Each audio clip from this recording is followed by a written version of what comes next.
Rotarians and their families in your thoughts and prayers this week. As you know, longtime member Bob Thompson passed away on August 4th, and at the age of 88, services will be held on Saturday, August 17th at 10 a.m. at the First Universalist Fellowship at 4101 East Camden Avenue. Also wanted to welcome back Tom Vincent. It's great to have you back in the fold. Again, please accept our collective relatives.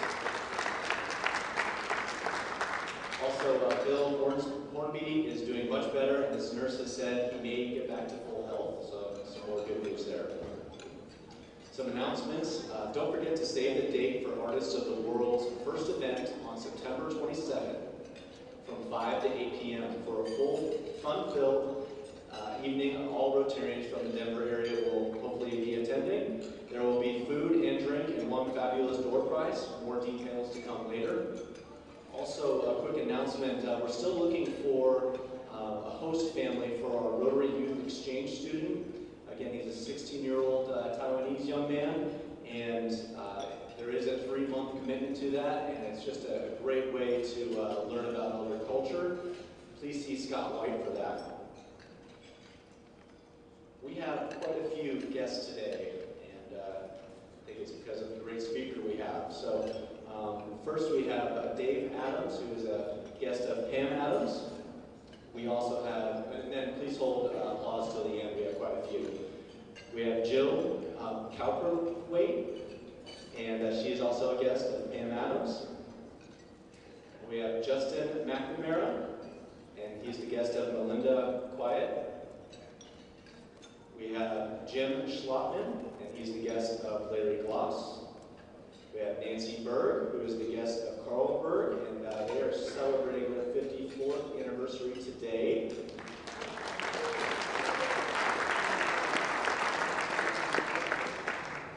We have Dr. David Kaufman and Mrs. Joan Kaufman here, and they are guests of Debbie Kaufman. We have Kelsey Green today, and she is a guest of Jack Green. Also a guest of Jack Green, we have Jaime Saiceda. Tom Evans is the guest of Pete Wall. Mike Moore is the guest of John Klug, as well as Ann Moore. We have Joseph Raffaeli, who is the guest of Dr. Roop, and Dr. Bill Dahlberg, who is the guest of John Finnegan. Thank you.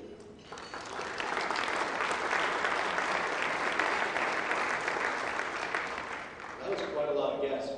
Congratulations, everybody. That's really great.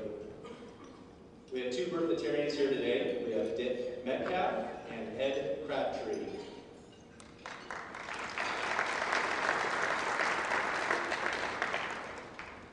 So a new seaman comes aboard a ship and is introduced to his commanding officer. The commanding officer asks his name, and the seaman says, Tom.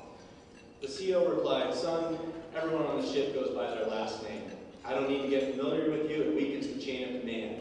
That guy over there, that's Baker. That guy over there, that's Rodriguez. Do you get it? So again, I ask you, what is your name? The seaman replies, my name is Tom Darling, sir. The officer then replies, Tom, first thing I want you to do is just go and swap the deck.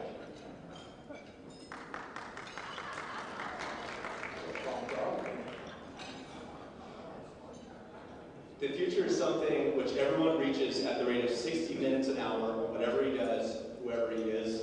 That's by C.S. Lewis. Thank you.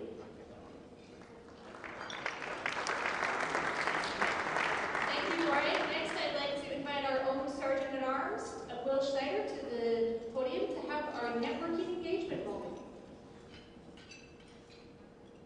Thank you, Alison. How's everyone today? I have one quick announcement. There's going to be a wonderful networking event coming up. Young and Carolyn Cho. Where are you, Young? Can you raise your hand, buddy? There you are. They're going to be so gracious as to host a garden party at their home on September the 7th. And we have room for 100 Rotarians and spouses to come on out and enjoy a wonderful fall evening of engagement and networking. I'd like to tell you the story this morning. It's very close to my heart. Dr. Dennis Roop coming in today from the Anschutz Medical Campus to talk about stem cell research. There's so much going on at the Anschutz life that jars you.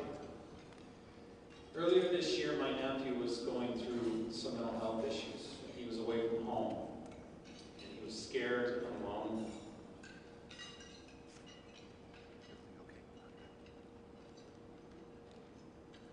And when something like this happens in your life, you reach towards, of course, the women in your life to figure out what to do. So you call Darlene Mast. And Darlene Mast says, you know what? Well, you need to reach out to Frederick Grover in your club. So I called Dr. Grover, who is, of course, professor chair of the Department of Surgery. And he put me in touch with a senior doctor at the Institute's medical campus, who put me in touch with the professor of psychiatry at the Institute's medical campus, who I was able to put in touch with my brother and my sister-in-law, who were able to talk them through the process of getting my nephew the help that he needs. And now he's in counseling and in a much better place. So, Dennis, I know this, Dr. Brennan, this isn't directly in time with what's going on, with what you're going to talk about today, but the Institute's Medical Campus is bringing such positive things to our community. And when you need help, look to your network, look to the people around you every day that'll bring it to you. Come early, stay late, wear the pin, and get plugged in. Thank you so much. Bill, thank you for speaking from your heart. I really appreciate it. And next I have Debbie joining me on the podium, and what a great color. Thank you for lowering that, Alison. We didn't plan it, and I don't have the same shoes she had on. However, I do have some announcements. This Friday, in case you don't know, I'm in charge of fun in the club. So, this Friday, everybody is meeting at the Ava's Gallery on Walnut Street to see Jean Herman's art.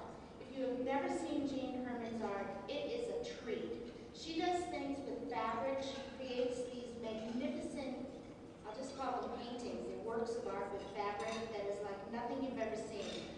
Starts at 5 o'clock. There's going to be lots of sangria and lots of good things to eat and lots of friends and Rotarians and friends of Rotarians. And so everybody show up for that. Rotary Connect is August 27th, and Denver Kids is sponsoring. As always, we want a big turnout, but we particularly want a big turnout for the Denver Kids people because they're doing this for the first time, and it's a super special thing. The last thing, so sign up for Rotary Connect, and then also you'll be getting in the bulletin a sign up for going to the Palisades. This club, I guess, used to have, before my time, a very active something, I forget what it's called. Anyway, it was like an Explore, Discover Colorado group. And apparently they did lots of fun trips, and then I don't know what happened. But we're starting it again. Brian Geis has arranged dinners on Friday the 13th and Saturday the 14th that are going to be just amazing. We'll be visiting our beaches, and we'll probably arrange some bike tours where you get to bike and drink wine and bike and drink wine and have a good time. So make sure you sign up for that, and then we're getting low-cost hotels, and we'll have details about other costs.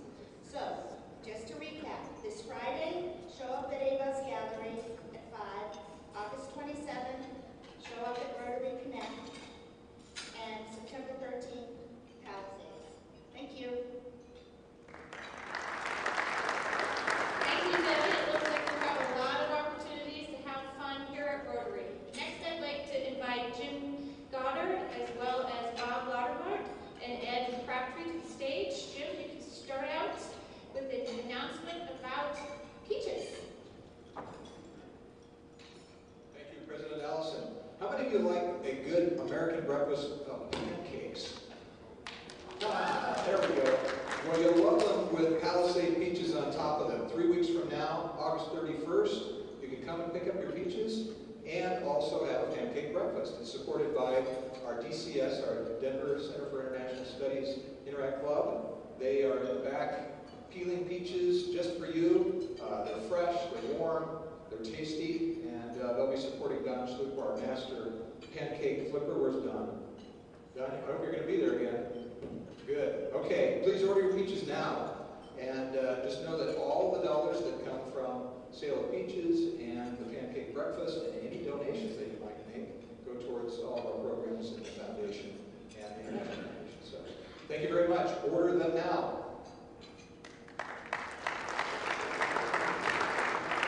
Now Bob and Ed are going to give us an announcement about our upcoming picnic.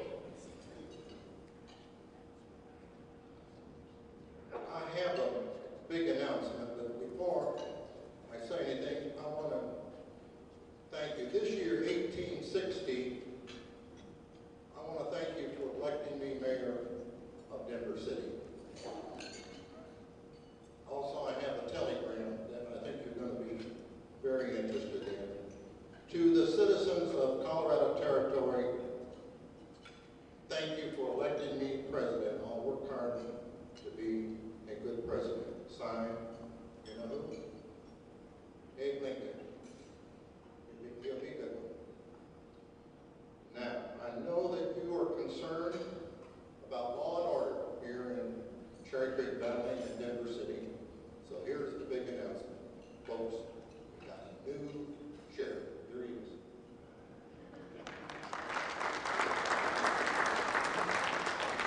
Yes, I'm the sheriff, 4 Mile Historic Park, and also Denver City. And I'll tell you, I came a long way to be here from 1858, when I first got here, brought the name of Denver. When the governor of the Kansas Territory decided he wanted to go ahead and recognize his name. And I'm here to go ahead and protect you at 4 Mile Historic Park on August the 29th. You show up. I'll be waiting for you. I'll count you everyone and take good care.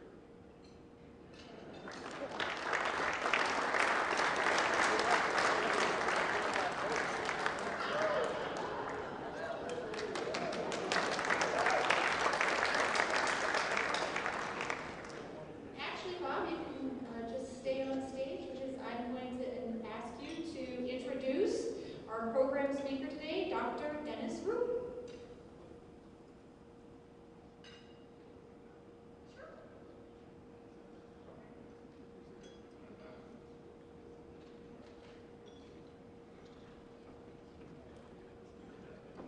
You know, it's kind of hard to come back 155 years just like that.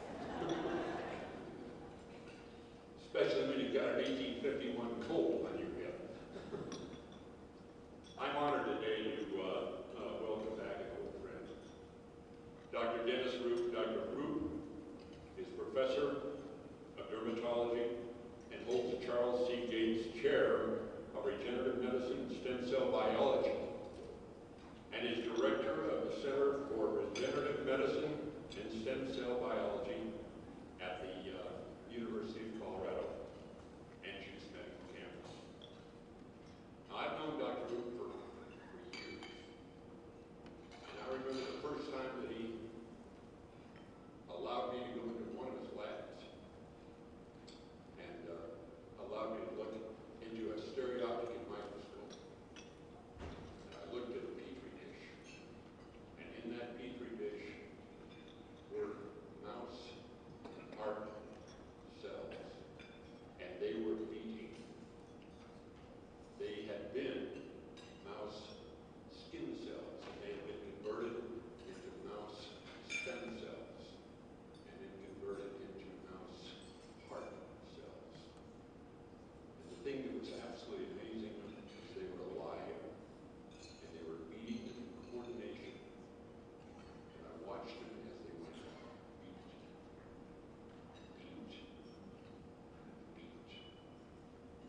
Thanks, Bob, for that introduction. And I promised the audience that we really didn't plan part of what I'm going to show today.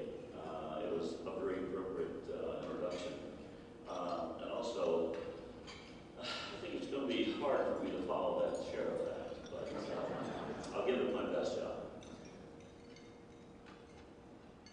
So, just with a little bit of introduction to how our stem cell center started. It was really Charlie Gates, and I suspect that many of you in the audience actually knew Charlie.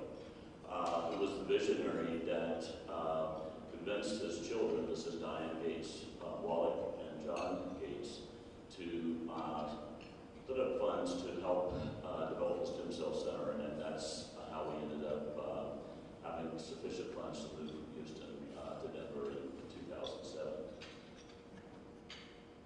That initial gift from the Gates family of $6.15 million has now been leveraged into $23 million of additional support from the private sector for a total of $30 million. And then the faculty members that we've actually recruited to staff our center have actually been successful in bringing in over $65 million in new funding, either mostly from the NIH, but some from the Department of Defense and other foundations. So I think you can see that this was a great return on investment for the initial gift from the Gates family. So I just wanted to make it clear from the beginning, because I get this question a lot, that from the beginning, when we formed our center, we made a decision to focus on adult stem cells and not embryonic stem cells. And the reason that we did that was because of the ethical and the political issues concerning the use of human embryonic stem cells. And that concern was that in order to harvest these cells, early stage human embryos would have to be destroyed. The excitement about human embryonic stem cells is the fact that they're actually pluripotent, which just means that they can give rise to every tissue type within the body. So this was the real reason for so many scientists wanting to work on them. But because of these ethical political issues, at the time that I accepted the job in 2006, there was actually a restriction on using federal funding to generate new human embryonic stem cell lines. So pragmatically, we really did not afford to actually carry out 2 lines of research. As it turns out, that decision was actually quite fortuitous, because just a few weeks before I came up for a press conference in August of 2006, a Japanese scientist, Yamanaka, discovered that you could actually take adult cells from the skin and reprogram them back to an embryonic state. Now, his initial observation was discovered using mice as a model, but within a year, Yamanaka and 4 other independent groups showed that you could actually do this with human cells. So just briefly, what's involved is you just take a tiny biopsy from the skin, put the cells in culture, and then add what we call reprogramming factors to these cells. And over a period of a couple of weeks, these cells actually erase the memory that told them they should be an adult cell, only giving rise to a given tissue like skin or muscle, etc. And now we kind of erased all of that memory and go back to a ground zero state where these cells, for all intents and purposes, are just like embryonic stem cells. So if you think about it, not only was it fortuitous for us because this really allowed us to avoid the ethical and political problem of having to destroy human and fertilized embryos, but it's actually better medicine because you can actually take the biopsy from the patient that you want to treat. So, so this is really a remarkable discovery, and in fact, many of you may know that last fall, Yamanaka, shown here, actually shared the Nobel Prize in Medicine with Sir John Gurdon, who had made the initial discovery over 40 years ago using frogs and frog skin cells that they could be reprogrammed back to give rise to a new frog. So this really is a remarkable discovery, very worthy of receiving the Nobel Prize, and I think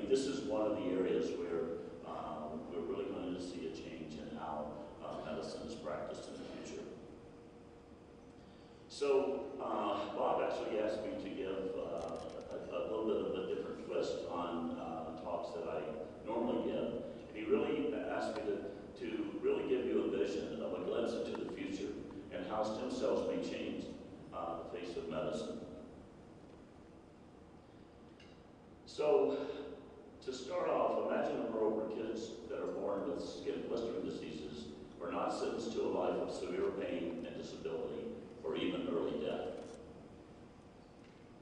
So this is a little boy, Adam, who came to visit us in the summer of 2010. I think you can tell by looking at Adam's hands, he was born with an inherited disease that affects the stability of the skin, so he blisters very easily. He can't play sports like a normal kid. Especially the hands and the feet are very, very sensitive to mechanical trauma, and I think you can imagine how sore, especially the feet, would be in trying to walk on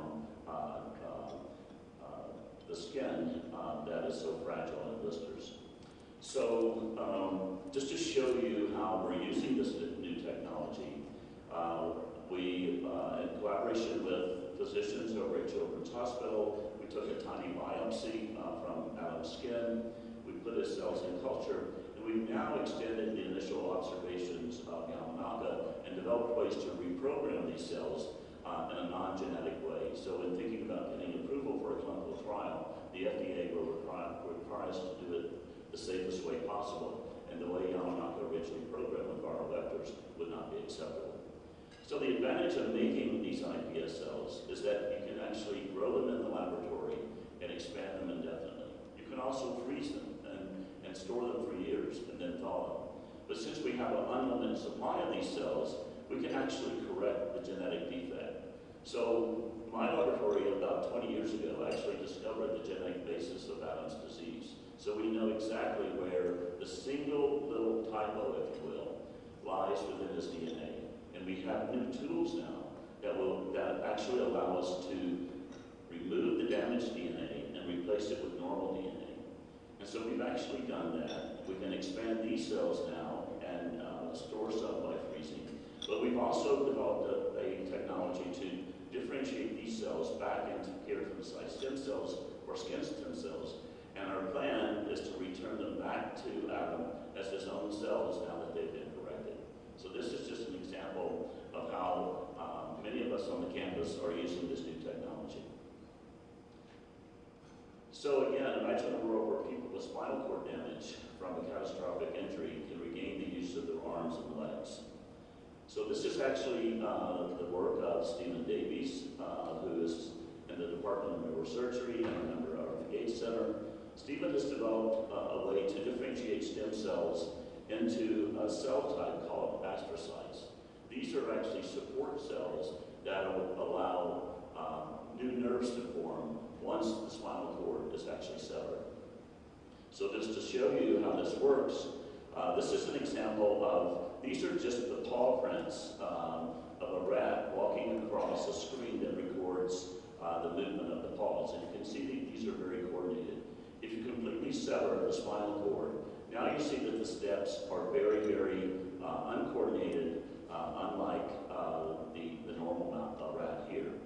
But now, if you take this rat and treat it with a stem cell-based therapy using these astrocytes, now you actually restore the ability of the rat to walk just like the normal rat. So this was actually an acute injury, and so Stephen has recently been able to actually sever the spinal cord of a rat, let the rat sit in our animal facility for 9 months to really mimic a chronic injury, and actually perform the same procedure, and then was able to restore nerve growth across the severed spinal cord. So very exciting technology that may change the future of patients with spinal cord injury.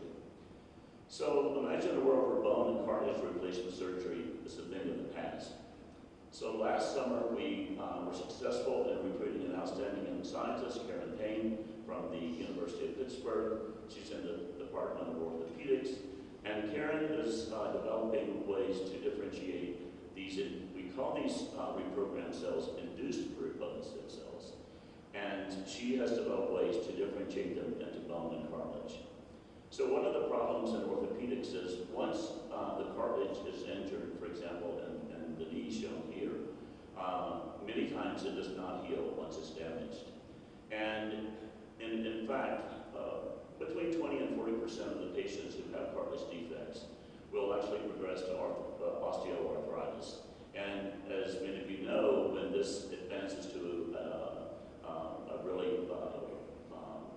late stage, it requires a total knee replacement. So Karen is working on techniques that potentially would avoid the need for a total knee replacement and actually repair the cartilage and the joint. And so this is just an example of an IPSL that she's differentiated into a bone lineage shown here and a cartilage lineage shown here. So imagine a world where recovery from heart failure is accelerated by stem cell-based therapy. Just a month ago, Qugust joined the Department of Medicine and the Division of Cardiology. Again, he's an outstanding scientist that we recruited from UT Southwestern in Dallas. And Qugust is actually working on differentiating these induced pluripotent stem cells into heart muscle cells. And so this really wasn't rehearsed.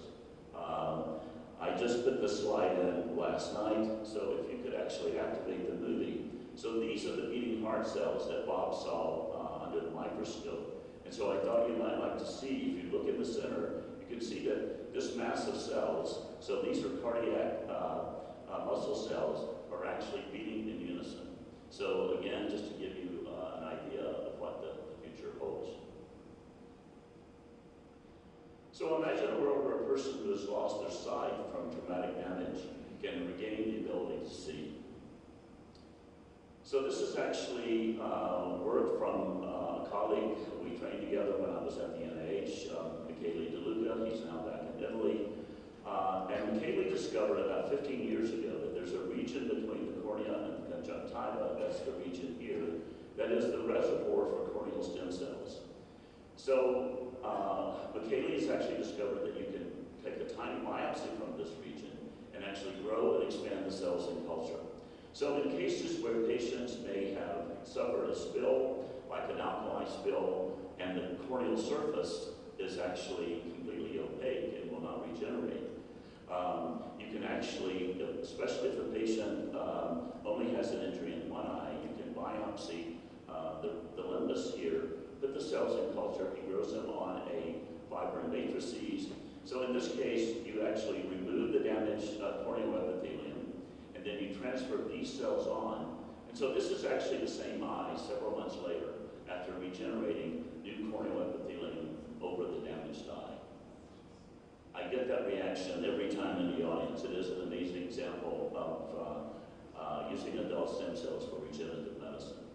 So not only is there a growing number of patients who get chemical spills that damage the eye, but with so many patients and individuals wearing contacts, you can actually get infections that also will deplete and harm the corneal epithelial stem cells. And so, so there's a growing need for this type of regenerative medicine. This is my favorite example from Michele. This patient actually had a chemical spill in both eyes, and he had not been able to see in over 20 years. But when he came into the clinic, Michele noticed there actually was a region of the limbus that was spared. He took a biopsy from that region and found out the stem cells were actually fine. It's just that the underlying connective tissue that those cells needed to migrate across to repair the injury were not a good substrate. So he was able to culture and grow enough stem cells to actually treat both eyes. So these are the eyes now several months later. So here's a patient who had not been able to see in 20 years, who walked out of the clinic, was able to drive again and go back to work. So Dr. DeLuca is the world's best at doing this. This is a review that was published in the New England Journal in the summer of 2010. He has over a 76% success rate in actually restoring vision in patients who have these types of injuries. So we've actually been trying to get Dr. DeLuca to help us develop a corneal regeneration program here since 2008. The real stumbling block was we needed, let's call it a good manufacturing practices facility, or a GMP facility, which is basically a very clean room where you can grow the cells. You don't want to risk actually introducing another pathogen that could actually damage the patient. So the FDA requires that we expand the cells in a GMP facility. We were close to building that facility, and then I think everyone knows what happened in the fall of 2008. So we had to put everything on hold. The really great news that I want to share with you today is the fact that we now have solved the solution of the GMP facility on our campus. We have a bioscience park just across the street. Recently, a new space that was designed as GMP space was actually vacated when a new company had some financial problems.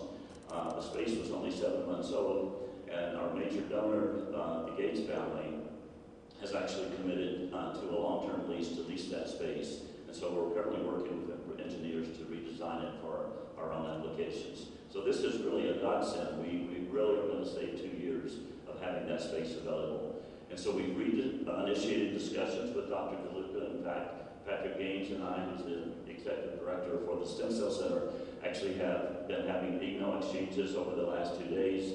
They're still very excited about the possibility of helping us develop this endeavor, and we certainly are excited too. Because if we succeed, this will be the first cornea regeneration program in the U.S.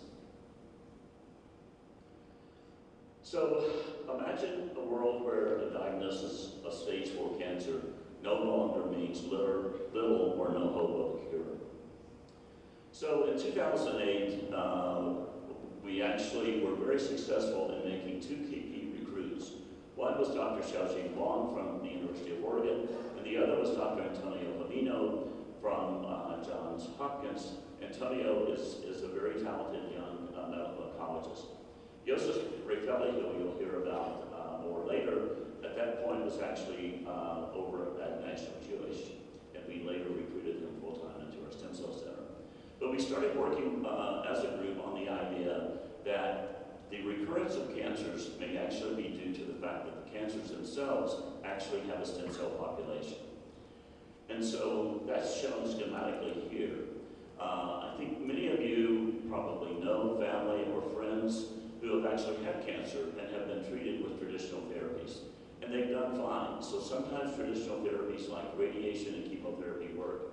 But I suspect that many of you also know family and friends where eventually the cancer returns. And so we think the reason this happens is traditional therapies like radiation and chemotherapy destroy the bulk of the tumor, that's the red cells, but it doesn't destroy the cancer stem cells. These cells are actually resistant to those therapies because those therapies attack rapidly dividing cells, and stem cells divide very slowly. They don't proliferate, so they're resistant. So we think this explains why many times a patient can be in remission for 5 years, and then suddenly the cancer returns. So the real excitement in the field is now that we know that these cells exist, can we actually find new drugs that selectively target cancer stem cells? So in the summer of 2010, we actually formed the first-in-nation program that focuses on phase 1 clinical trials of new drugs that actually attack cancer stem cells. And I wouldn't be telling you this if it wasn't a very successful program. So the success is that within 4 years of establishing our center, we already are changing the way we treat cancer patients. And Dr. Amino is the director of this new program. And this is one of his patients that he treated now about 3 years ago. So this patient had a very advanced form of thyroid cancer. He had been treated by several clinicians around the country, and the last clinician basically said, go home and prepare to meet your maker. There's nothing else we can do for you. He had multiple metastases, but he heard about Dr. Jamino. He came to see him on the NCHU's campus, and Dr. Jamino decided to put him on one of these new drugs. So that was 3 years ago. The tumors completely disappeared. He's been in complete remission now for 3 years, essentially no side effects from these new drugs. So again, the idea that, when I first came here and I would give a talk like this, it was not unusual at the end for someone to stand up and say, well, Professor, it's really great research that you're doing, but it'll be 15 or 20 years before any patient benefits from it. Well, to the skeptics, they're wrong, because within 4 years, we actually are changing how we treat cancer patients. And that's really based on just understanding how normal stem cells are regulated and how those pathways are actually altered during the cancer process. And now we have selective drugs that can target those pathways. So imagine a world where there's an unlimited supply of pathogen-free blood and an unlimited supply of blood stem cells for transplants that does not require finding a perfect match. So this is where I introduce Joseph Raffelli, who's actually sitting in front of us here at the president's table. Joseph, as I said, is an outstanding scientist that we were able to recruit full-time into the Gates Center in April 2009. Joseph has done what I think no one else in the world has done. He's been able to actually expand human adult blood stem cells in the laboratory. And so not only can he expand those cells and make an unlimited supply, but he can actually differentiate those cells all the way into mature red blood cells. So imagine having an unlimited supply of human blood that's pathogen-free. You don't have to worry about getting HIV or hepatitis from a transplant. In addition, since Joseph's blood is made in the laboratory, it has a much longer shelf life than blood you get from the Red Cross. If you get a unit of blood from the Red Cross, it has a shelf life or a viable life of about 20 days. Joseph's blood, it's all synchronized, has a shelf life of about 100 days. So you can imagine that folks like the Department of Defense is very interested in having a blood supply that you can store and ship for much longer periods of time. And Joseph just recently received a grant from DARPA, a division of the DoD, to develop this supply of human blood. In addition, his ability to expand these blood stem cells now offers the possibility that you can actually have a universal donor for bone marrow transplants, and you wouldn't have to wait to find a perfect match. This is complicated, and we can get into it more later, but this is really remarkable, and again, a really exciting development that we hope we can get into the clinic in the very near future. So in Joseph's world, this is actually an example of growing human blood in the laboratory. This is a gas permeable bag, and you can see that the concentration of human red blood cells is so high, they're actually beginning to settle in and out in the corner of the bag. So Joseph imagines a time when you can use these cells and having to rely on an unreliable source of blood from donations to the Red Cross. So imagine a world where effective vaccines can be developed against HIV. I'm sure that everyone in this room is very familiar with the Rotary Club's role in developing vaccines that help eradicate polio. Just recently, the Rotary Club of Denver rededicated this Polio Plus sculpture, and it is now located permanently on the Anschutz Medical Campus. The rededication of this sculpture featured Grant Wilkins, a Denver Rotarian, past Rotary International Director, and a past club president. And during the ceremony, his contributions in the Rotary's program to eradicate polio was highlighted. So again, I don't think understanding the importance of vaccines is certainly not something new to the Rotary Club. But what Joseph and Brian Turner have shown here, unfortunately Brian was not able to attend today, is they've actually developed a novel strategy to produce antibodies against HIV. So this is complicated, and I'll try to explain it in the next few slides. But Joseph's ability to grow an unlimited supply of human red blood cells offers the possibility of actually being able to reconstitute a mouse with actually a human immune system. So what Joseph does is he takes a young mouse here, he lethally irradiates the mouse, and then he introduces human cord blood stem cells back into the mouse. And over a period of 8 to 10 weeks, the small newborn mouse grows into an adult, and now you can actually show that these mice have been reconstituted. The irradiation completely eliminates the mouse's immune system, and it's completely reconstituted with the human immune system. just to prove this, Joseph, oh, this just jumped out on me.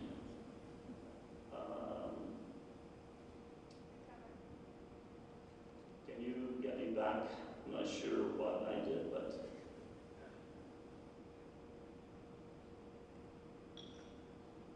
we're very near the end. I'll tell you when to stop.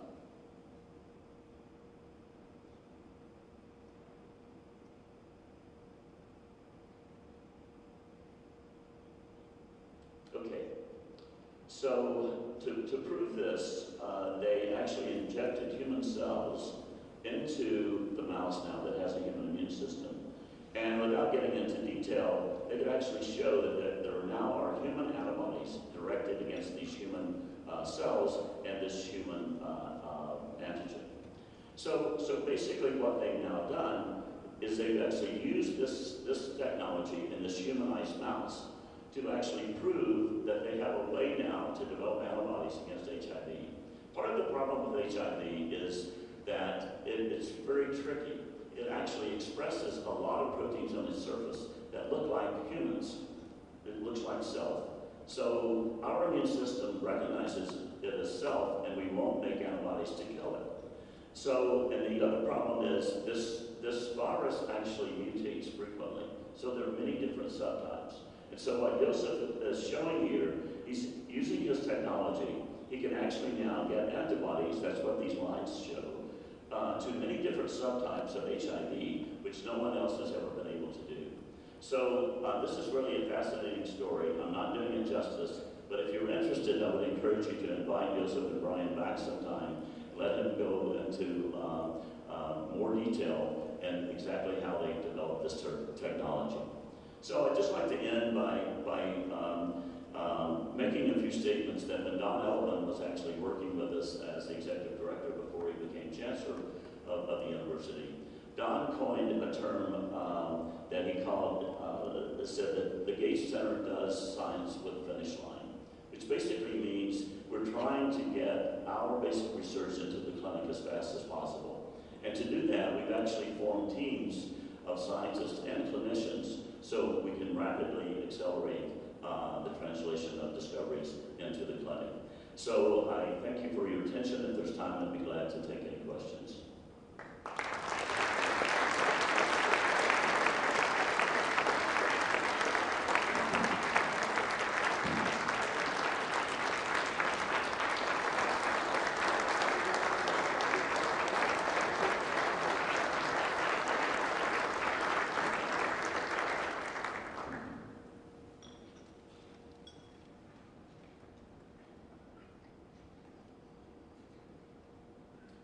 Thank you very much. Very exciting work. How close are you to actually applying the HIV method to humans, and have as many success as you have? Joseph, you want to field that question? We have another microphone, maybe?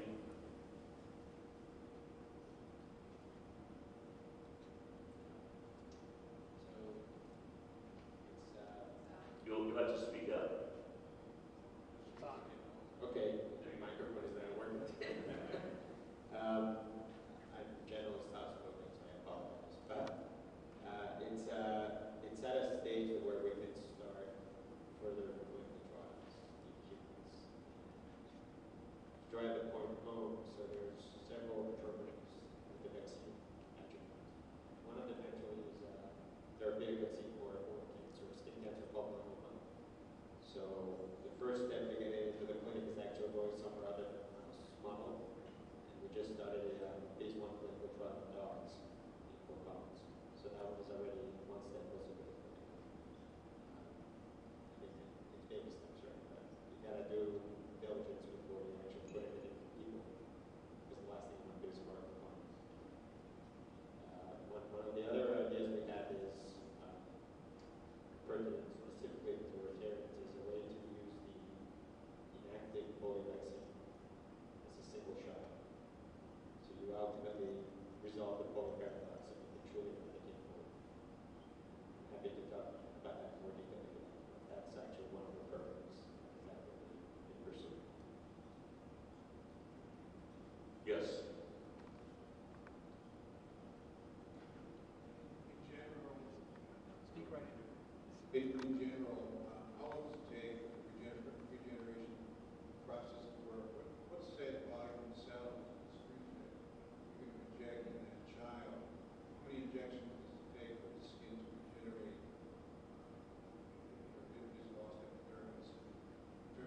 many injections did that take?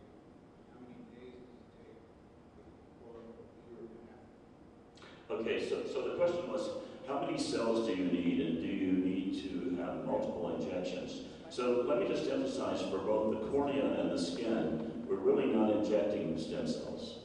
What we're doing is we're growing cells in the laboratory, and these are grown, in the case of the cornea, Michele has a GMP facility in Italy. So you grow them under GMP conditions, very sterile conditions, on a substrate which is biodegradable. And then you just transfer everything onto the cornea.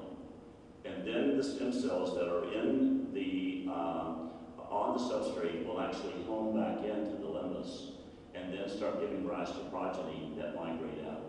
And so I think in Michele's case, the reason he's so successful, he actually has very good markers to determine the number of stem cells in the culture. And so the reason he has a 76% success rate is he won't do the transplant unless there are enough cells growing in the culture. So I think it's a combination of really understanding how to grow the cells, how to maintain stem cells. And so our strategy for the little boy with the blistering disease is the same. And so there's actually a process where we can actually use a laser to ablate the damage of the dermis, which is the outer layer. And so if you don't destroy the basement membrane, you don't get scarring. And so the strategy is to grow the cells in the laboratory on the substrate, ablate the damaged cells, and now transplant the corrected cells on top. So that's the strategy. And so, again, assuming there are enough stem cells, just a single application is sufficient to a given area for a take. You don't have to do multiple. One more question.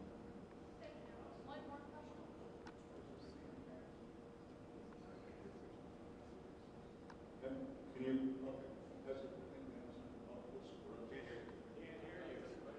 has there been any advancement in multiple sclerosis?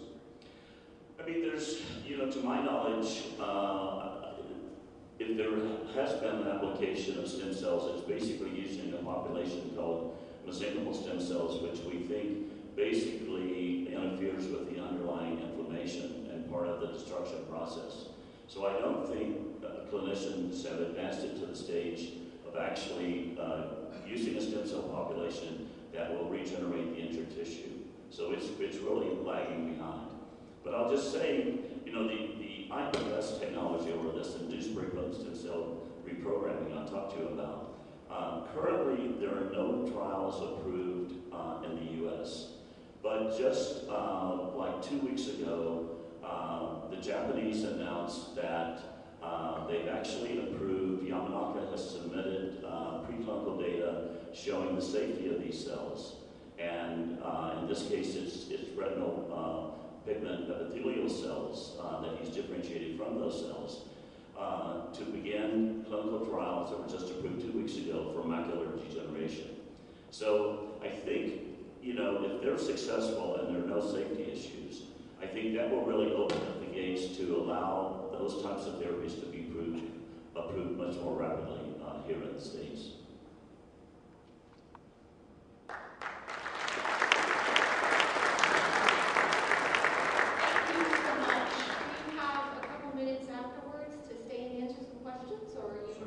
Great. So it looks like we have some more questions and we will be able to answer them afterwards.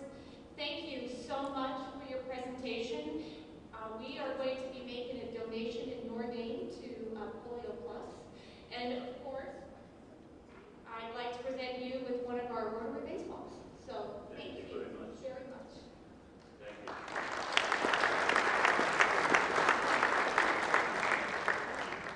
So next week's program is Dr. Christian Thurstone, Ways to Minimize Harm in an Era of Marijuana Legalization. One of my favorite characters in history is Dr. Samuel Johnson, who said the future is purchased by the present. Dr. Roop has demonstrated the future he and his team are purchasing, and I would really hope to be there someday sooner rather than later. So as we think about our club, I ask you to consider budgeting some of your time this week on Rotary's future. Thank you so much. Have a